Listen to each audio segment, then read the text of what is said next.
हर्षित landmark, सपनों का घर जैसा आप चाहते हैं हम बनाते हैं। 1, 2 एवं 3 BHK ready position flats. Call 9827321321।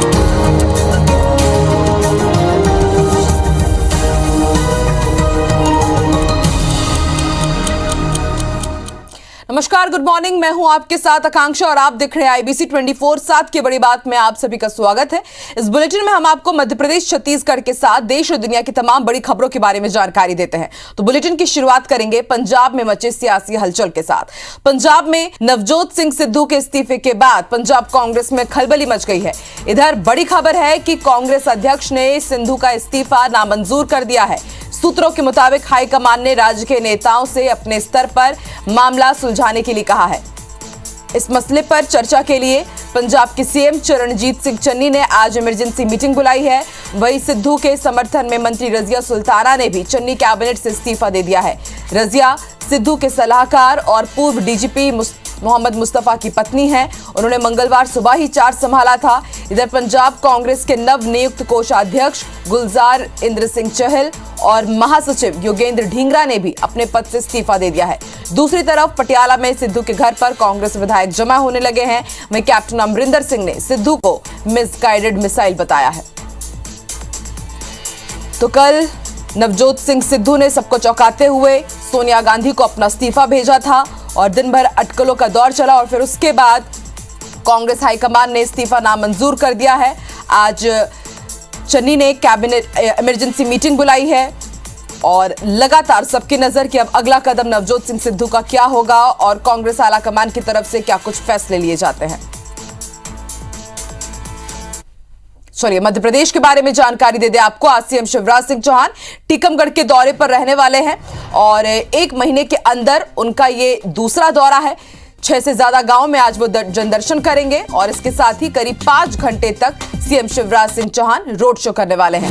CM Shivraj Singh Chauhan एक बार फिर आज टीकमगढ़ दौरे पर जा रहे हैं। इस महीने में उनका ये दूसरा दौरा रहेगा। इसके पहले 14 सितंबर को सीएम जिले के मोहनगढ़ आए थे, जहां पर उन्होंने सभा को संबोधित किया था और क्षेत्र को कई बड़ी सौगातें भी दी थी।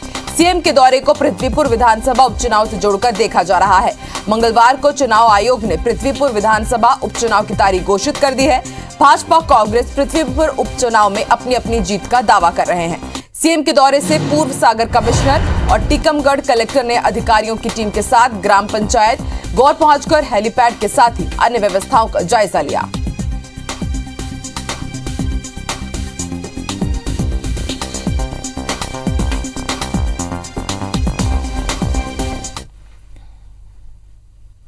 मध्य प्रदेश में उपचुनाव की तारीखों का ऐलान होते ही बीजेपी पूरी तरह से चुनावी मोड में आ गई है। मुख्यमंत्री निवास में सीएम शिवराज सिंह चौहान और बीजेपी प्रदेश अध्यक्ष वीडी शर्मा ने उपचुनाव के प्रभार वाले मंत्रियों के साथ बैठक कर चुनाव को लेकर चर्चा की। सीएम शिवराज सिंह चौहान ने मंत्रियों को उपचुनाव के क्षेत्र में पूरी मुस्तैदी के साथ जुट जाने के लिए कहा है। साथ ही मुख्यमंत्री ने उपचुनाव के प्रभारी मंत्रियों से जमीनी फीडबैक भी लिया। मंत्रियों को प्रदेश अध्यक्ष वीडी शर्मा ने उपचुनाव के क्षेत्र में कार्यकर्ताओं के साथ तालमेल मिलाकर काम करने के निर्देश भी दिए हैं। तो कल उपचुनाव की तारीखों का ऐलान कर दिया गया है और उसके बाद से ही ताबड़तोड़ बैठकों का दौर शुरू हो चुका है। कांग्रेस की बात हो या फिर बीजेपी की बात हो, बीजेपी की अगर बात की जाए तो जो चुनाव प्रभारी नियुक्त किए गए हैं अलग अलग विधानसभा क्षेत्रों के, कल उनके साथ मुलाकात की सीएम शिवराज सिंह चौहान ने और प्रदेश अध्यक्ष वीडी शर्मा ने और जमीनी फीडबैक भी लिया।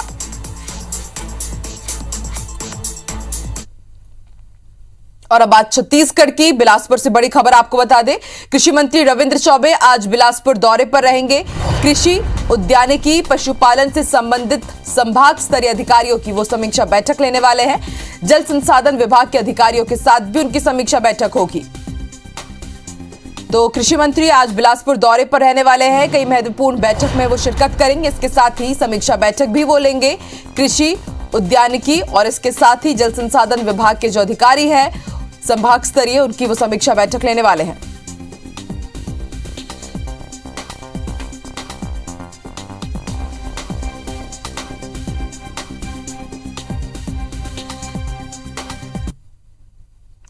रायपुर में national institute biotech stress management के नए परिसर के लोकार्पण कार्यक्रम को सीएम भूपेश बघेल ने भी संबोधित किया।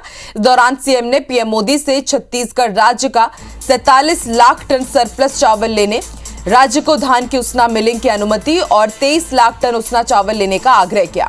उन्होंने केंद्र स्तर पर साल 2019-20 की खाद्य सब्सिडी की लंबित राशि 1024 करोड़ 79 लाख रुपए और 6 लाख टन अतिरिक्त धान से एथेनॉल बनाने की भी अनुमति दिलाने का अनुरोध किया। मुख्यमंत्री ने national institute biotech stress management Baronda Raipur में स्नातक स्तर की कक्षाएं शुरू किए जाने का भी आग्रह किया।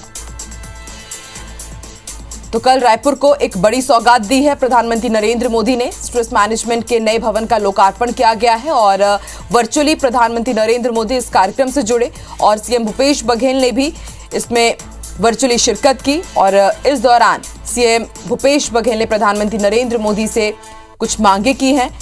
खाद्य सब्सिडी की जो राशि अभी लंबित है उसे भी भुगतान का आग्रह किया है और उसना चावल की मिलिंग की भी अनुमति मांगी है।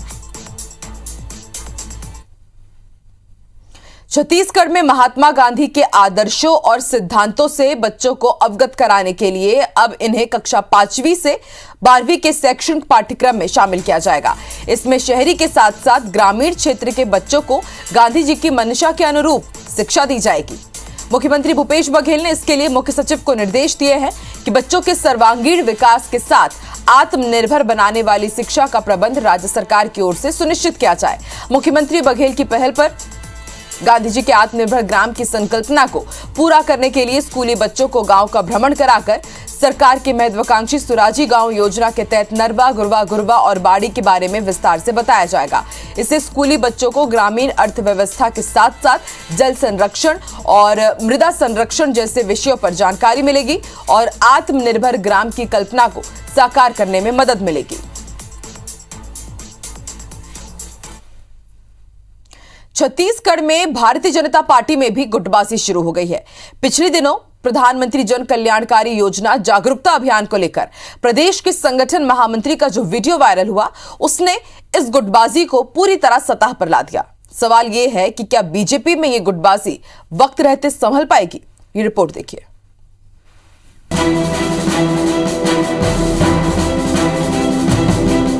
छत्तीसगढ़ में 15 सालों तक सत्ता नशे रही बीजेपी खुद को अनुशासित और कैडर बेस्ड पार्टी बताते नहीं थकती, लेकिन कुर्सी से हटने के 2.5 साल के भीतर ही नेताओं में आपसी गुटबाजी के बीज अंकुरित हो रहे हैं। हालात ये हैं कि नेताओं को जवाब नहीं सूझ रहा है।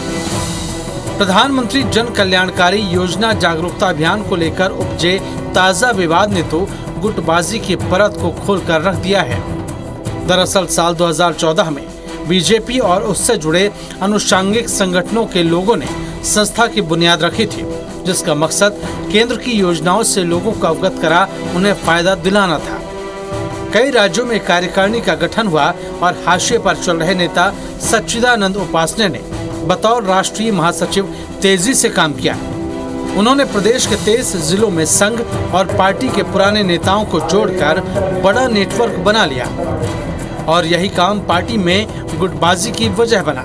जशपुर में तो एक कार्यक्रम में प्रदेश महामंत्री पवन साय ने बीजेपी नेताओं और कार्यकर्ताओं को अभियान से किनारा करने की नसीहत दे डाली। उनका बयान सोशल मीडिया पर भी वायरल हुआ।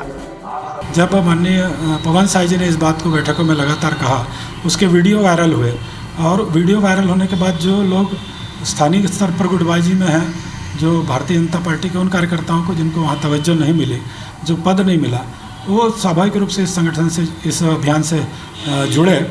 आज उनको हंसी का पात्र भी वहाँ के स्थानीय संगठनों के द्वारा किया जा रहा है और अखबारों में तरह तरह की बातें जो मैं नहीं कह रहा हूँ, वो भी बातें जो मेरे विरोधी हैं, जो चाहते हैं कि मुझको पार्टी से निकाल दिया जाए, वैसे लोग आज पोर्टल्स पर मेरे खिलाफ वातावरण बना रहे हैं, कांग्रेसियों के साथ मिलकर बना रहे हैं।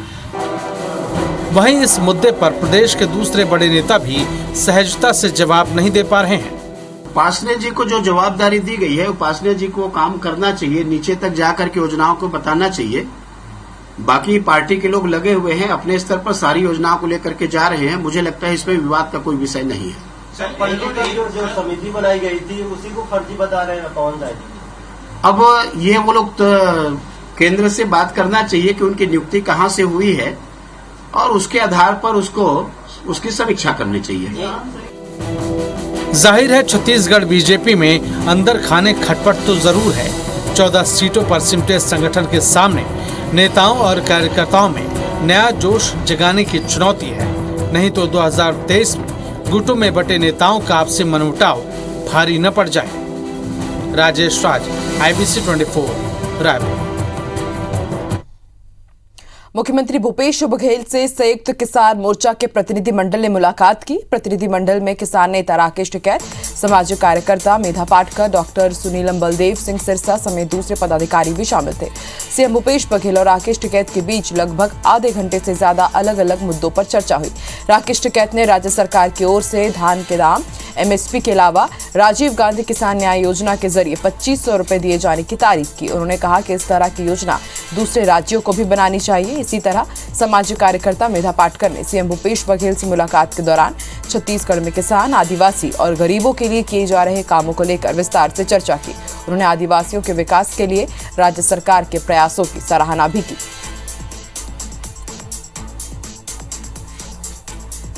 बात करेंगे जशपुर की, जहां एक घर में लूटपाट करने घुसे 5 लुटेरों से घर के सदस्य भिड़ गए। लुटेरों और घर के सदस्यों की झड़प में एक लुटेरे की मौत हो गई। पुलिस ने वारदात में शामिल 3 दूसरे लुटेरों को हथियारों के साथ गिरफ्तार कर लिया है। वहीं इस वारदात में शामिल एक डकैत अब भी फरार है। घटना सोमवार रात की बताई जा रही है, जब घर में घुसे 5 बदमाश बच्चों को कट्टे की नोक पर डरा धमकाकर बैठा दिए और पैसे और जेवरात की मांग करने लगे। इसी दौरान एक डकैत ने कट्टे से फायर करने की कोशिश की, तभी परिवार के सदस्यों और डकैतों के बीच झड़प शुरू हो गई। झड़प में डकैत बुरी तरह से घायल हो गया, जिसके बाद उसके साथी घर में रखे सोना चांदी और जेवर और 2 नग मोबाइल निकालकर छत को तोड़कर अपने घायल साथी को उठाकर मौके से ले भागे। पुलिस ने एम्बुलेंस जाते देखी, फिर डकैतों को घायल साथी के साथ गिरफ्तार कर लिया। हालांकि घायल की इलाज के दौरान मौत हो गई है। बताया जा रहा है कि नक्सली संगठन PLFI का नाम लेकर ठेकेदारों से लेवी वसूलने, फर्जी पर्चा भेजकर आतंक फैलाने का काम भी ये डकैत कर रहे थे। पुलिस ने घेराबंदी करके 3 आरोपियों को तत्काल पकड़ लिया, उनसे कैश भी जब्त किया और साथ ही घटना में प्रयुक्त हथियार वो भी जब्त किया। इसमें एक आरोपी जिसको चोट लगी थी और उनका अंबिकापुर में देहांत हो गया, जबकि एक और आरोपी है जो फरार है, उसको भी शीघ्र पकड़ लिया जाएगा। रायपुर में पुलिस ने महंगी कार में IPL मैच में ऑनलाइन सट्टा क्रिकेट खिलाने वाले 3 हाई प्रोफाइल सटोरियों को गिरफ्तार किया है। दरअसल पुलिस को सूचना मिली थी कि शहर में कई महंगी गाड़ियों में घूम घूमकर IPL मैच के दौरान ऑनलाइन सट्टा खिलाया जा रहा है, जिसके बाद साइबर सेल की टीम को मिले तकनीकी साक्ष्यों की बारीकी से जांच करने के बाद 3 सटोरियों को गिरफ्तार किया गया। पुलिस की जांच के दौरान सटोरियों के मोबाइल ID में 6 करोड़ 40 लाख रुपए भी मिले, जिसे फ्रीज कर दिया गया है। पुलिस को गिरफ्तार सटोरियों से इस व्यवसाय में जुड़े कई बड़े सटोरियों और लोगों के नाम भी सामने आए हैं। पुलिस ने मौके से 11,500 रुपए नकद, एक BMW, एक स्विफ्ट कार बरामद की और सभी आरोपियों के खिलाफ मामला दर्ज कर हिरासत में भेज दिया।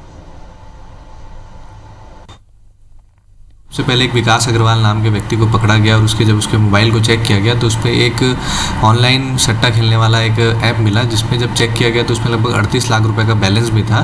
तो उसके खिलाफ जो है पंडरी थाने में अपराध दर्ज किया गया और उसकी निशानदेही पे अन्य 2 लोगों की भी गिरफ्तारी हुई है। जो पूछताछ किया जा रहा है कि इन्होंने ये ऐप कहाँ से लिया था और ये बैलेंस उनको कहाँ से मिला था और इनके खिलाफ जो है सट्टे एक्ट के अंतर्गत कार्रवाई की गई है। पत्थल गांव के तमता सिंचाई बांध की देखरेख नहीं हो पाने से इस जलाशय के टूटने का खतरा बढ़ गया है। तमता बांध की नहरों के बाद यहां बांध के मुख्य गेट के पास मिट्टी का कटाव होने लगा है। बड़ा हादसा होने की आशंका से आसपास के किसानों की चिंता बढ़ गई है। ग्रामीणों का कहना है कि इस बांध की देखरेख नहीं होने से सिंचाई नहरें भी जगह जगह क्षतिग्रस्त हो गई है। किसानों ने विभाग के अधिकारियों को कई बार सूचना दे दी है, लेकिन अभी तक जल संसाधन विभाग ने कोई कार्रवाई नहीं की है। आदरणीय भूपेश बघेल से निवेदन है कि बांध का स्थिति को देखें, नहीं तो ये बांध फूटता है तो तमता, चंदागढ़, पंडरी पानी और शेखरपुर कोड़कर खदरी तक जो भी नदी के किनारे गांव हैं, फूटने की स्थिति में बहुत ही जनधन की हानि होगी। बांध वाला मन ला खबर दे के 2-3 हल खबर देने तो ले ओ मन कर कान में जून नहीं रेंगत है। अभी तक देखे भी नहीं आते हैं। ये नहर भी टूटने वाला है, नहर अंगू टूटत है और वो मेड़ भी अभी तो कम से कम 10 फीट गड्ढा है। मध्य प्रदेश में इन दिनों गौशालाओं की हालात बद से बदतर होते जा रहे हैं। हालत यह है कि प्रदेश की 627 गौशालाओं को बीते 11 महीने से कोई भी अनुदान की राशि नहीं मिली है। इसे लेकर कांग्रेस ने सरकार की घेराबंदी की है। वहीं बीजेपी नेता दावा कर रहे हैं कि इन्हें जल्द ही अनुदान राशि रिलीज की जाएगी।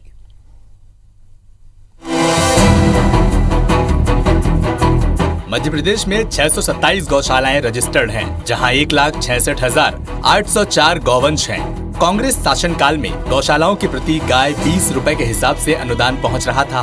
कांग्रेस का आरोप है कि कांग्रेस की सरकार जाते ही बीजेपी सरकार ने गौवंश के भूसे और चारे की राशि में कटौती कर दी। साथ ही पिछले 11 महीनों से अनुदान की राशि भी नहीं दी। मध्य प्रदेश में हजारों गायें केवल बद इंतजामी के कारण मर रही हैं। उनको चारा नहीं दिया जा रहा है, पानी नहीं दिया जा रहा है। गौ माता को जानबूझकर इस तरह से उनकी अनदेखी कर रही है। अनुदान राशि नहीं मिलने से गौशालाओं में गायों को चारा और भूसा ठीक से नहीं मिल पा रहा है। हालांकि समाज सेवियों के दान से कुछ राहत जरूर है, लेकिन ये दान अगर बंद हो गया तो कई गौशालाओं पर ताला लटक सकता है। हालांकि बीजेपी सांसद दावा कर रहे हैं कि गौशालाओं को जल्द अनुदान राशि रिलीज कर दी जाएगी। मैं संबंधित मंत्री और मुख्यमंत्री से आग्रह करूंगा कि इसको शीघ्र संज्ञान लिया जाकर इससे जो फंड सैंक्शन करें उसको जल्दी इसको ठीक कराएं। हाल ही में सरकार ने अखिलेश्वरानंद महाराज को गौ संवर्धन बोर्ड का अध्यक्ष बनाया है। उन्होंने अब तक गौ संवर्धन बोर्ड का गठन नहीं किया है। इसके कारण गायों के लिए बोर्ड में आवाज उठाने वाला कोई नहीं है। नासिर गौरी, IBC 24, ग्वालियर। बस्तर में भी बायोफ्यूल की बिक्री शुरू हो गई है। ऐसा पहला पेट्रोल पंप जगदलपुर दंतेवाड़ा मार्ग पर खोला गया है। आपको बता दें, इसमें डीजल की मात्रा में अतिरिक्त बायोडीजल मिलाया जाता है, जिससे डीजल की कीमत सस्ती हो जाती है। सामान्य से 15 रुपए सस्ती डीजल मिलने को लेकर लोगों में जिज्ञासा भी है। मामले की शिकायत पर खाद्य विभाग के अधिकारियों ने कहा है कि संबंधित कंपनी को केवल बायोफ्यूल्स परीक्षण की अनुमति दी थी और पेट्रोल पंप बिना अनुमति और दस्तावेज पूरे किए बायोफ्यूल्स नहीं भेज सकता है। परीक्षण के दौरान इस्तेमाल की सीमा भी तय है। इस मामले में खाद्य विभाग ने जांच करने की बात कही है। हालांकि इसके उपयोग से गाड़ी के इंजन और परफॉर्मेंस पर क्या असर पड़ता है, इसकी सही जानकारी ग्राहकों तक उपलब्ध नहीं है। वो चूंकि आवेदन पूर्व में प्रस्तुत किया था और किसी प्रकार से वहाँ पर सेल की जब हम लोगों ने जांच कराया तो उसमें कोई सेल की जानकारी तो नहीं मिली है। हाँ, ये है कि उसमें टेस्टिंग के लिए उन्होंने पंप को चालू करके देखा हुआ है, पर अभी कोई इस तरीके से बिक्री की सूचना नहीं है। कोरोना केस कम होने के बाद भी रेलवे पर अब भी इसका प्रभाव दिख रहा है। रेलवे अब तक पूरी तरह से पटरी पर नहीं आ सका है। रेल यात्रियों को पहले की तरह सुविधाएं नहीं मिल रही है। सुविधाओं को लेकर यात्रियों को परेशान होना पड़ रहा है। सबसे ज्यादा समस्या MST धारकों के सामने है। स्पेशल ट्रेनों में MST लागू नहीं होने के कारण यात्रियों को ज्यादा किराया देना पड़ता है। इसी तरह छोटे स्टेशनों पर एक्सप्रेस स्पेशल ट्रेनों का स्टॉपेज नहीं होने और लोकल ट्रेनों का परिचालन नहीं होने से भी रेल यात्रियों को भारी परेशानी हो रही है। बिलासपुर सांसद अरुण साव ने भी कहा है कि कोरोना केस कम होने के बाद अब जरूरी हो गया है कि रेल यात्रियों को पहले की तरह सुविधा मिले। पर आसपास के लोग मजदूर सारे काम करने के उद्देश्य से बिलासपुर आते हैं। मंथली का जो टिकट का पासबुक बनता था वो बंद हो चुका है और किराए में भी कुछ बढ़ोतरियां हुई हैं, जिसकी वजह से गरीब जनता को, आम जनता को बहुत ज़्यादा परेशानियों का सामना करना पड़ रहा है। नॉर्मल स्थिति में आने का प्रयास रेलवे लगातार कर रही है। अनेक स्थानों पर ट्रेन की स्टॉपेज की सुविधा ये प्रारंभ हो, इसके लिए मैंने रेल मंत्री जी से आग्रह किया है। और जब स्पेशल नोटिफिकेशन द्वारा चलाई जाने वाली ट्रेन चलती है तो उसमें अभी इसमें MST का कोई प्रावधान नहीं है। और चूँकि ये कोरोना काल अभी खत्म नहीं हुआ है पूरी तरह से, इसलिए सारी चूँकि स्पेशल ट्रेनें हैं, अतः इसमें जो किराए हैं वो भी स्पेशल के ही हैं और अभी ऐसे ही रहेंगे। रायगढ़ में शहरी स्वास्थ्य केंद्र की स्थापना पिछले 10 महीने से अधूरी है। योजना के लिए नगर निगम को 1.5 करोड़ रुपए की मंजूरी भी मिल चुकी है। योजना के तहत 2 जगहों पर शहरी स्वास्थ्य केंद्र का निर्माण भी करना है, लेकिन पिछले 10 महीने से निगम को स्वास्थ्य केंद्र के लिए जमीन ही नहीं मिल रही है। कुछ वार्ड्स में तो स्थल चयन को लेकर कांग्रेस के पार्षद ही विरोध कर रहे हैं। ऐसे में राज्य सरकार की एक महत्वपूर्ण योजना अधर में लटकी हुई है। इधर बीजेपी का कहना है राज्य सरकार ने सरकारी जमीनों की नीलामी कर दी, जिसकी वजह से एक महत्वपूर्ण योजना से शहर के लोग वंचित हो रहे हैं। नगर निगमों के बैठकों में, नगर निगम की परिषद की सामान्य सभा में हम लोगों ने बहुत गंभीरता से इस बात को रखा है कि स्थल चयन करके शीघ्र स्वास्थ्य केंद्र खोला जाए, जिससे कि शहरवासियों को और स्लम एरिया को इस स्वास्थ्य सेवा का लाभ मिल सके। लेकिन आज तक नगर निगम के पदाधिकारी, नगर निगम के अधिकारी लोग स्थल का चयन ही नहीं कर पा रहे हैं। स्वास्थ्य के केंद्र के लिए जगह चयन नहीं हो पाया है किसी कारणवश, और हमारे शासन ने फंड दे दिया है। जैसे ही जगह चयन होता है तो हम इसको बनाने के लिए जल्द से जल्द बनाने की कोशिश करेंगे। इस बुलेटिन में फिलहाल इतना ही। आप देखते रहिए IBC 24। नमस्कार।